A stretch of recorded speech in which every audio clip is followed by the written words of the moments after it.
desconsoladamente. Ella los miró con mucha ternura y casi en un suspiro les dijo: lloren, sí deben hacerlo, pero no lloren por mí, porque yo estoy feliz de morir. Hoy quiero hablar de cómo sonreír frente a la muerte. Reconozco que hablar de la muerte no es un asunto muy popular. La gente prefiere hablar de cualquier otra cosa, menos de la muerte.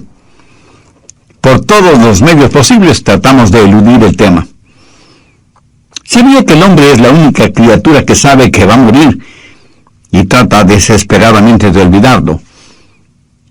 Esa es la razón por los exagerados maquillajes. Si un hombre llega a cierta edad y tiene los suficientes recursos económicos, se compra un carro deportivo. Tratamos de hacer lo que sea para minimizar el hecho de que vamos rumbo a la tumba. Y aún las tumbas son construidas para que sean verdaderos memoriales, impresionantes monumentos o exagerados jardines. ¿Por qué? Porque no nos gusta la idea de la muerte. Pero escúcheme, la muerte es un hecho real y es algo a lo cual no debemos tener temor. Es algo que debemos anticipar. Estoy seguro que David tuvo eso en mente cuando escribió esas palabras en el Salmo 23, verso 4. Habló del valle de sombra de muerte. Y ese valle existe en Palestina. Comienza entre Jerusalén y Belén, más o menos a 680 metros sobre el nivel del mar. Hay un pequeño riachuelo que brota de un lado de la montaña. A veces ese riachuelo se transforma en un río cuyas aguas buscan el nivel del mar. Pero con el paso del tiempo se ha formado un abismo, un cañón rocoso en los montes de Judea. Y el pequeño hilito de agua que empezó arriba en las montañas fluye hasta llegar al nivel del Mar Muerto. Este abismo o cañón es conocido como el Valle de Sombra de Muerte, porque es tan estrecho en algunos lugares que apenas tiene unos 3 metros de ancho. Y aún en los días completamente soleados está cubierto de sombras, y hay oscuras cavernas. En tiempos bíblicos, esas cuevas eran el hábitat de osos, hienas, leopardos, y por supuesto, ladrones y asaltantes. Había lugares muy empinados de donde las ovejas podían caer, y era un lugar tenebroso debido a las grotescas sombras que los cubrían, aun cuando el sol estuviera en su cenit. Pero era un valle muy útil porque durante el invierno, cuando no había mucha hierba, los pastores llevaban a sus ovejas a Jericó y las alimentaban en los verdes pastos que crecían en Jericó, aún durante el invierno. Cuando la primavera llegaba y las colinas de Judea reverdecían y se engalanaban con multicolores flores, los pastores guiaban a sus ovejas por ese valle hacia los montes que estaban cubiertos con abundante y verde hierba. Sin duda todo esto sirvió de inspiración a David cuando escribió el Salmo 23, porque él mismo era un pastor, e indudablemente guió a sus ovejas por ese valle, el valle de sombra de muerte. Y David está diciendo que lo que Jehová era para él lo era para sus ovejas. David había aprendido a sonreír frente a la muerte. Y yo quiero que usted aprenda a hacer lo mismo. Por eso le voy a dar 3 principios que le ayudarán en ese propósito. Primero, la muerte es un hecho real. La declaración de David, aunque ande en valle de sombra de muerte, pone en evidencia no la incertidumbre, sino la realidad de la muerte. Y aunque muchas veces nosotros tratamos de cambiar de tema, la Biblia dice en Hebreos 9:27, está establecido para que los hombres mueran una sola vez, y después de esto, el juicio. Mi amigo, aquí se está hablando de una cita inevitable. Y en Romanos 5:12 leemos, por tanto, como el pecado entró en el mundo por un hombre, y por el pecado la muerte, así la muerte pasó a todos los hombres por cuanto todos pecaron. La única excepción para que usted no muera físicamente es si Jesús regresa primero. Pero si no es así, ciertamente usted, yo, todos nosotros moriremos. Por lo tanto, nos guste o no, la muerte es una inevitable realidad. Pero no solo es una inevitable realidad, sino que es una realidad incierta. Usted no sabe cuándo va a morir. Yo no sé cuándo voy a morir. David no sabía lo que iba a suceder de un momento a otro. Vivimos nuestra vida no solo un día a la vez, sino un paso a la vez. Y para ser más precisos, vivimos un segundo a la vez. Y aunque haya adivinos y clarividentes y estafadores en este campo, nadie, lo repito, absolutamente nadie sabe cuándo va a morir, a menos que sea un criminal sentenciado a la pena capital, y aún eso puede cambiar. Los viejitos mueren, lo mismo que los bebecitos. Adolescentes y jóvenes mueren, ricos y pobres, cultos o incultos, famosos o desconocidos, negros o blancos o del color que sean, mueren por miles en todas partes del mundo. La Biblia dice en Santiago 4, los versos 3 y 14, vamos ahora, los que decís, hoy y mañana iremos a tal ciudad y estaremos allí un año, y traficaremos y ganaremos, cuando no sabéis lo que será mañana. Porque ¿qué es vuestra vida? Ciertamente es neblina que se aparece por un poco de tiempo y luego se desvanece. Ahora, por favor, note la admonición que encontramos en el verso 15. En lugar de lo cual deberíais decir, si el Señor quiere, viviremos y haremos esto o aquello. ¿Sabía que Dios no tiene que quitarle la vida? Lo único que tiene que hacer es dejar de dársela. ¿Lo entiende? Es gracias a la misericordia de Dios que no somos consumidos y que la vida es un regalo de Dios. La muerte es un hecho real e inevitable. Es algo incierto también, pero también es muy personal. David dijo, aunque ande. No dijo, aunque los demás anden. Aunque ande en valle de sombra de muerte. Cuando nosotros los pastores o predicadores les decimos a las personas que se preparen para morir, ¿sabe lo que sucede en la mente humana? Piensa que nos referimos a las otras personas, no a ellos. Mi amigo, usted o yo podemos morir en cualquier momento. Y si usted piensa que goza de muy buena salud, ¿cuándo fue la última vez que se hizo un examen médico integral? Vivimos al filo de la eternidad. La muerte es, pues, un hecho real y muy personal. Segundo, la muerte es un enemigo derrotado. Aunque ande en valle de sombra de muerte, no temeré mal alguno. Y aquí tenemos algunas verdades cuando pensamos en la muerte como enemigo derrotado. Primero, el valle. No puede haber valles sin montañas. Es una imposibilidad geográfica. El valle del Salmo 23 está entre dos salmos representativos de montañas. El Salmo 22 tiene que ver con la crucifixión, el Monte Calvario. Y el Salmo 24 tiene que ver con la coronación de Mesías en su segunda venida, o sea, el Monte de Sión. En una montaña, la crucifixión, y en la otra montaña, la coronación. Nosotros estamos viviendo en el valle entre esas dos montañas.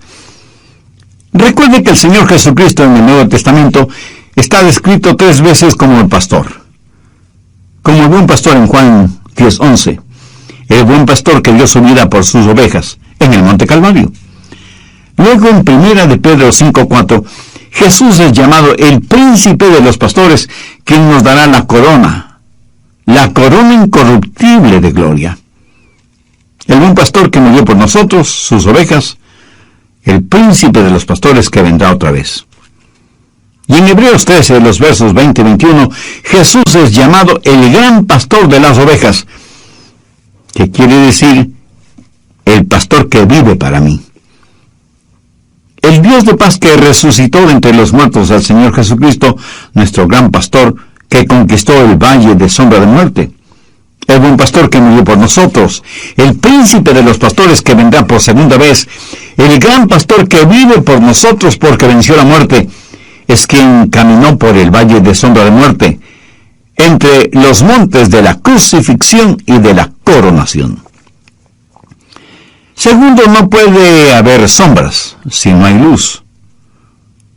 La muerte no es más que una sombra si usted conoce al Señor Jesucristo, porque Él fue la muerte de la muerte. Él le quitó el aguijón a la muerte. Jesús quitó lo sombrío de la tumba y nos ha dado una esperanza que es firme y segura. Las sombras pueden asustarle, pero no pueden hacerle daño. No puede haber sombras si es que no hay luz. Hubo un gran predicador cuya esposa murió siendo aún muy joven, dejando huérfana a su pequeña hijita y viudo a su esposo. La pequeña niña no entendía lo intrincado de la vida y menos de la muerte. No entendía que Jesús murió por nuestros pecados y todas esas cosas. Días después del entierro de su joven esposa, el pastor y su hijita fueron de compras. La niña se quedó en el carro mirando el lugar en donde su padre había ido para comprar algo. De pronto, sobre la pared, vio la sombra de un camión. La sombra era mucho más grande que el camión, debido a que el sol ya estaba en el oeste. El padre de la niña salió del almacén, vio también la enorme sombra del camión y vio la mirada inquisidora de su hijita y decidió darle una lección objetiva. Le dijo: hija, si pudieras escoger, ¿qué preferirías? ¿Que la sombra del camión esté sobre ti o que el camión te atropelle? Y la niña le contestó: oh papá, eso es fácil. Prefiero que la sombra del camión caiga sobre mí a que el camión me caiga encima. Entonces su padre, abrazándole con mucho amor, le dijo: hijita, estás en lo cierto. Ahora escúchame. Solo la sombra de la muerte cayó sobre tu mamá. El camión, o sea, la muerte, cayó sobre Jesús hace más de 20 siglos. Tremenda lección, ¿no le parece? Jesús le quitó el aguijón a la muerte y victorioso le quitó la tristeza a la tumba. Y no puede haber sombra a menos que haya luz. Permítame compartir con usted algunos versículos muy significativos. Isaías 9:2. El pueblo que andaba en tinieblas vio gran luz. Los que moraban en tierra de sombra de muerte, luz resplandeció sobre ellos. No hay sombra si no hay luz. Mi amigo, ¿se encuentra usted ahora mismo en algún valle de sombra de muerte? Pues mire hacia la luz. Si mira hacia la luz, la sombra estará a sus espaldas. Usted ni siquiera la verá. Mire hacia la luz. No hay valle a menos que existan montañas, y no hay sombra a menos que exista luz. Tercero, no hay mal sin la existencia del bien. Aunque ande en valle de sombra de muerte, no temeré mal alguno, porque tú estarás conmigo. Aquí David está comparando la maldad frente al gran pastor de las ovejas, pero ¿qué es lo que David quiere decir con la frase tú estarás conmigo? Recuerde cómo comienza el Salmo 23, Jehová es mi pastor. Y como ya lo he dicho anteriormente, Jehová es Yahweh. Palabra realmente impronunciable porque está compuesta de 4 consonantes. Yahweh era el más sagrado nombre de Dios que los judíos conocían.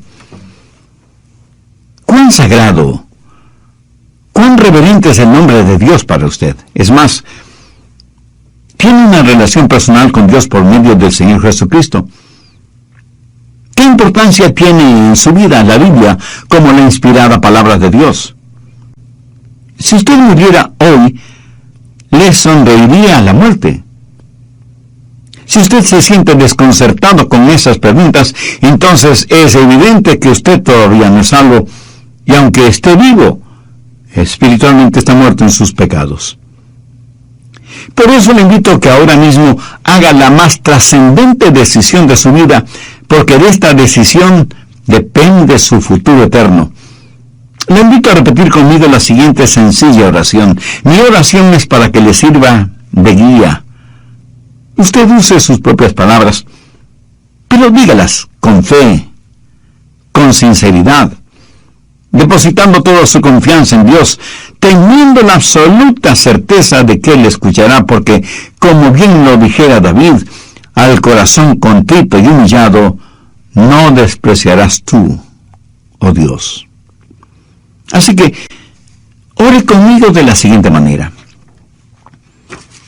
Querido Dios, confieso que sí tengo temor de morir, sin que mis pecados hayan sido perdonados. Por eso vengo a ti en busca de ayuda, de gracia, de misericordia, que nadie ni nadie me la pueden dar, sino únicamente tú. Amado Señor Jesús, sé que tú entregaste tu propia vida en la cruz del Calvario, no para tu beneficio propio. Pone en evidencia no la incertidumbre, sino la realidad de la muerte. Y aunque muchas veces nosotros tratamos de cambiar de tema, la Biblia dice en Hebreos 9:27, está establecido para que los hombres mueran una sola vez. Y después de esto el juicio. Mi amigo, aquí se habla de una cita inevitable. Y en Romanos 5:12 leemos, por tanto, como el pecado entró en el mundo por un hombre y por el pecado la muerte, así la muerte pasó a todos los hombres por cuanto todos pecaron. La única excepción para que usted no muera físicamente es si Jesús regresa primero. Pero si no es así, ciertamente usted, yo, todos nosotros moriremos. Por lo tanto, nos guste o no, la muerte es una inevitable realidad. Segundo, no puede haber sombras si no hay luz. La muerte no es más que una sombra, si usted conoce al Señor Jesucristo, porque Él fue la muerte de la muerte. Él le quitó el aguijón a la muerte. Jesús quitó lo sombrío de la tumba y nos ha dado una esperanza que es firme y segura. Las sombras solo pueden asustarle, pero no pueden hacerle daño. Tercero, no hay mal sin la existencia del bien. Aunque ande en valle de sombra de muerte, no temeré mal alguno, porque tú estarás conmigo. Aquí David está comparando la maldad frente al gran pastor de las ovejas. Pero ¿qué es lo que David quiere decir con la frase, tú estarás conmigo? Recuerde cómo comienza el Salmo 23, Jehová es mi pastor. Y como ya lo he dicho anteriormente, Jehová es Yahweh, palabra realmente impronunciable porque está compuesta de 4 consonantes. Yahweh era el más sagrado nombre de Dios que los judíos conocían. Cuando no queremos hacer algo, aunque Dios mismo sea el que nos ordene hacerlo, buscamos cualquier excusa para eludir la responsabilidad que Dios nos está asignando. Las páginas de la Biblia en el Antiguo y Nuevo Testamentos están abarrotadas de ejemplos. Adán, Eva, Moisés, Jonás, Pablo, Santiago, etcétera, etcétera. Parece que los seres humanos somos naturalmente profesionales en esto de presentar excusas o disculpas para no hacer lo que Dios nos ha mandado hacer.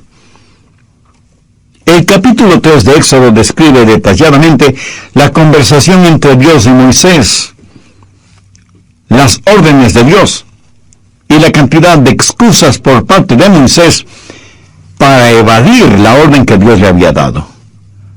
Señor, no puedo ir. No me creerán. ¿Quién diré que me envía? Y Dios le dijo a Moisés, diles que el yo soy te envía. Yo soy el gran Dios eterno y personal, sin principio ni fin. No soy el que fui o el que seré, Así, diles que el gran yo soy te envía. Diles que Jehová, Yahweh, es mi poderoso nombre. Si mal no recuerdo, en un programa anterior dije que el nombre Jehová solo es mencionado en el Antiguo Testamento, no en el Nuevo. ¿Por qué? Porque el Jehová del Antiguo Testamento es el Jesús del Nuevo Testamento. Su nombre era tan sagrado que los escribanos judíos, cuando tenían que copiar ese nombre, de acuerdo a la tradición, se lavaban las manos 7 veces y luego copiaban el nombre de Dios con una pluma nuevecita que, una vez escrito ese divino nombre, era echada al fuego o a la basura. Jehová Yahweh, el gran yo soy. ¿Sabe que el nombre Jesús significa Jehová salva? Permítame darle un trasfondo de esto. ¿Recuerda cuando Moisés ya no podía liderar al pueblo de Israel? Entonces eligió a Josué para que lo reemplazara. Pero el nombre de Josué no siempre fue Josué, sino Osea. Moisés tomó parte del nombre de Jehová y parte del nombre Osea. Unidas ambas partes, obtuvo el nombre de Joshua, popularizado como Josué, que significa salvación. Jehová salva, y ese es el nombre de Josué en el Antiguo Testamento. Jesús es el Josué del Nuevo Testamento. ¿Y qué es lo que David está diciendo con todo esto? Que aunque haya maldad alrededor nuestro y andemos en valle de sombra de muerte, tú estarás conmigo. ¿Lo entiende? Dios está con nosotros, pero no solo está con nosotros, sino que en la actualidad, por medio de su Espíritu Santo, está en nosotros. No pueden haber valles sin montañas. No puede haber sombra sin luz. No puede haber mal sin la existencia de un gran bien. La verdad siempre es más poderosa que la mentira. Un refrán popular dice que la verdad duele, y duele precisamente porque es la verdad. ¿Será por eso que en términos generales los seres humanos somos tan mentirosos? Nos olvidamos que cuando mentimos nos parecemos mucho al diablo. Porque el diablo es el padre de las mentiras. Y cuando decimos la verdad, nos parecemos más a Cristo, porque Él dijo, yo soy la verdad. ¿Sabía que los líderes religiosos del tiempo de Jesús confabularon contra Él porque las verdades que Jesús decía estaban totalmente en contra de las enseñanzas de ellos? Infinitamente más poderoso que Satanás es Jesús. La vida es mucho más grande que la muerte. Por eso, aunque ande en valle de sombra de muerte, no temeré mal alguno, porque tú estarás conmigo. Así que no solo debemos ver la muerte como un hecho real y como un enemigo derrotado, sino que debemos ver la muerte como un entrañable amigo. En tercer lugar, y estoy seguro que algunos de ustedes, un tanto sorprendidos o extrañados, me preguntarán, un momento, Pastor Rogers, ¿dice usted que debemos ver a la muerte como un entrañable amigo? Mira de Corintios 3, los versos 21 y 23. El apóstol Pablo nos dice lo que tenemos en Cristo. Los hermanos en la iglesia de Corinto habían estado argumentando y discutiendo qué predicador era el mejor. Y unos decían que Pablo, otros que Pedro, otros que Apolos, otros que Cefas, y así por el estilo. Era evidente que cada uno de los miembros de la iglesia tenía su predicador favorito.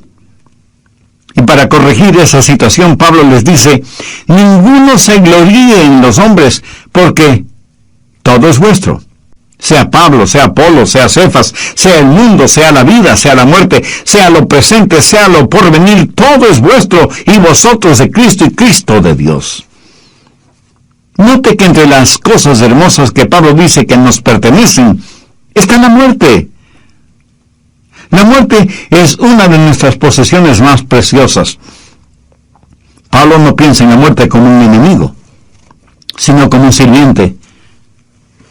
En el Salmo 116:15, el salmista escribió: estimada es a los ojos de Jehová la muerte de sus santos.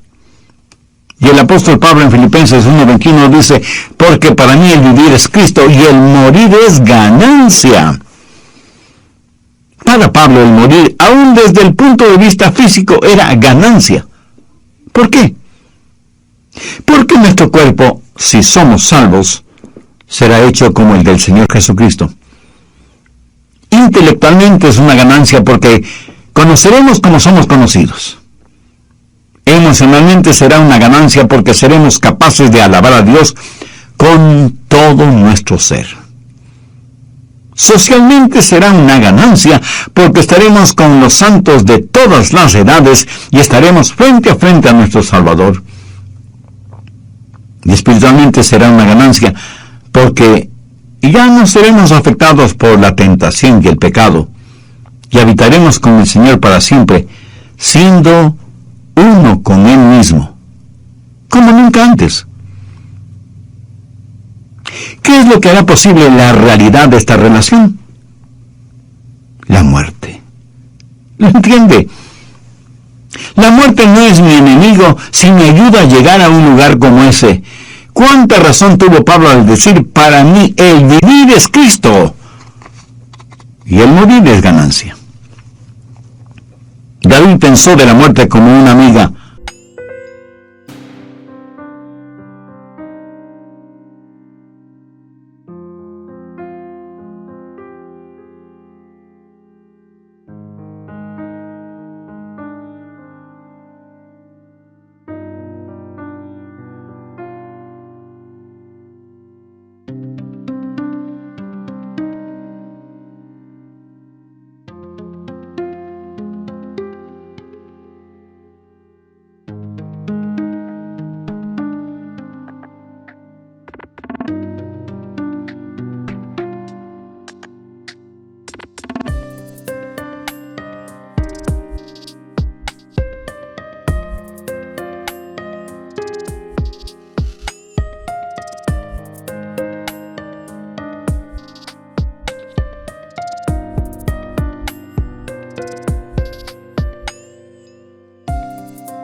Aunque ande en valle de sombra de muerte, no temeré mal alguno, porque tú estarás conmigo.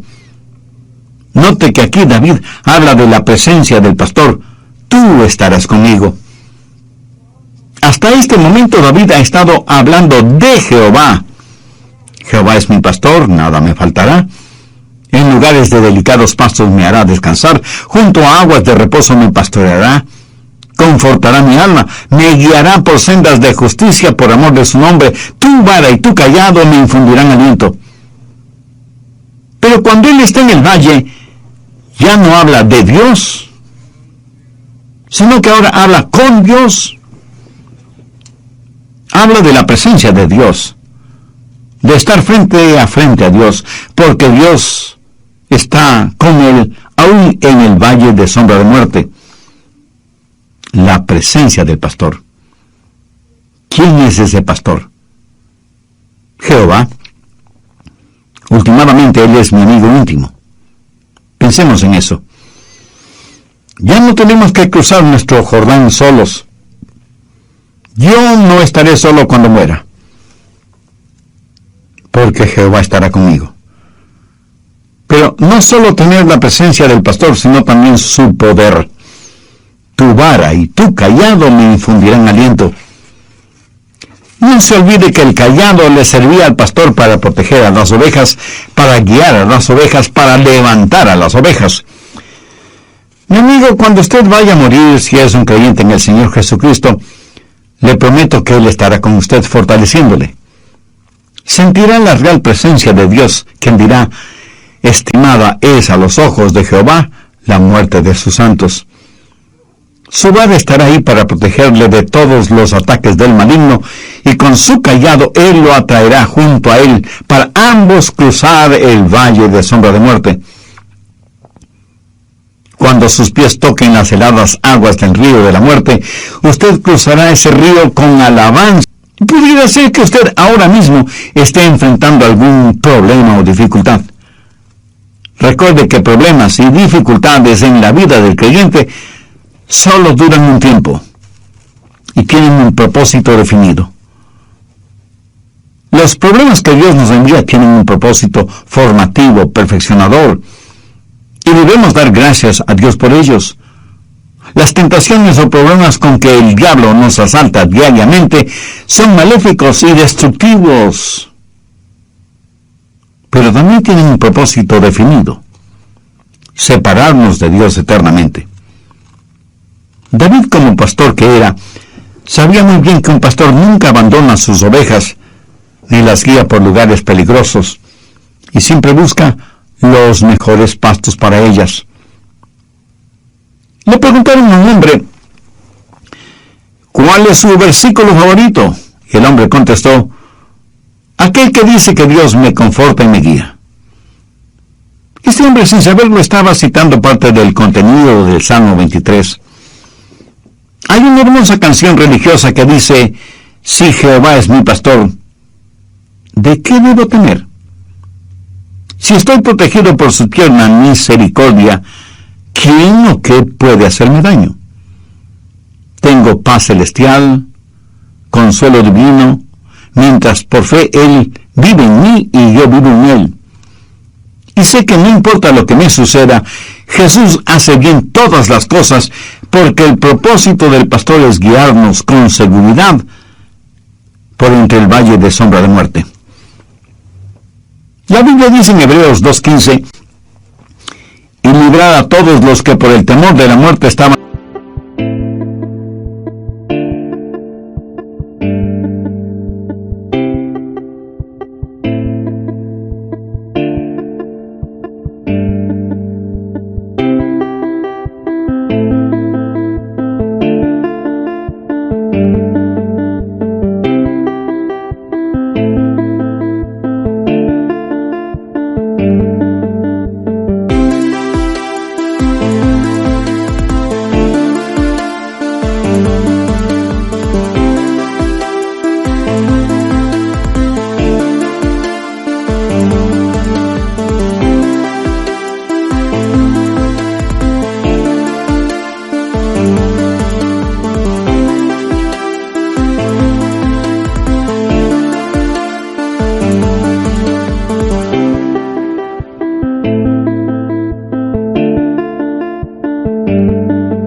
durante toda la vida sujetos a servidumbre.